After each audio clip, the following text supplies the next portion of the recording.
राजा जनक विद्या और ज्ञान के अत्यंत प्रेमी थे। वह स्वयं ज्ञानी थे, परंतु उन्हें पूर्ण आत्मज्ञान की तलाश थी। उन्होंने घोषणा की, जो भी ब्रह्मा का सच्चा ज्ञान मुझे देगा, उसे मैं भारी पुरस्कार दूंगा। देश देशांतर से ज्ञानी ब्राह्मण आए, पर कोई भी उन्हें तृप्त नहीं कर पाया। तब आए ऋषि याज्ञवल्क्य, जो व्यवहार में शांत और आत्मज्ञान में पारंगत थे।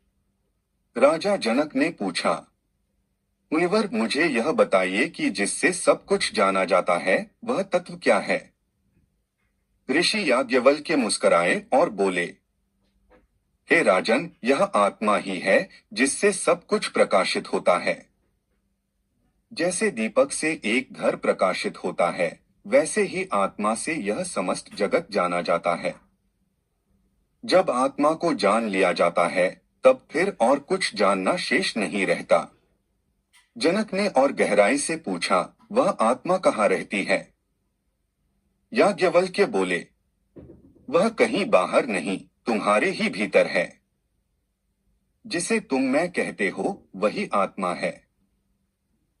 लेकिन जब तक मन इंद्रियों में उलझा है, तब तक यह आत्मा छिपी रहती है। राजा जनक चुप हो गए। उनके मन में एक आंतरिक क्रांति होने लगी।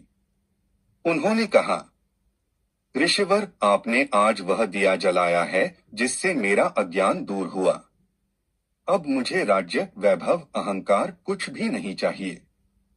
मैं तो आत्मा को ही अपना सहारा मानता हूँ। याज्ञवल्क्य बोले, राजन, यही है ब्रह्म विद्या का आरंभ। जब कोई मैं और मेरा से ऊपर उठता है, तभी वह आत्मा को जान सकता है। तुम न राजा हो न शरीर, तुम तो स्वयं ब्रह्मा हो। राजा जनक ने उसी क्षण घोषणा की कि अब वह राज्य का मोह छोड़कर आत्मचिंतन करेंगे। लेकिन याज्ञवल्क्य ने कहा, राजा, त्याग का मतलब वस्त्र छोड़ना नहीं, वासनाओं का अंत करना है। तुम राज्य में रहकर भी ब्रह्मज्ञानी हो सकते हो, यदि भीतर वैराग्य है। जनक ने शासन किया, लेकिन अब वे ज्ञानी राजा बन चुके थे। उनके निर्णय अब न सिर्फ न्याय पर, बल्कि आत्मज्ञान पर आधारित थे। यह कथा हमें सिखाती है कि सच्चा ज्ञान बाहर नहीं, अंतर में है। राजा होकर भी आत्मज्ञान को पाना संभव है, यदि व्यक्ति के भीतर वैराग्य, जिज्ञासा और सत्य की खोज हो।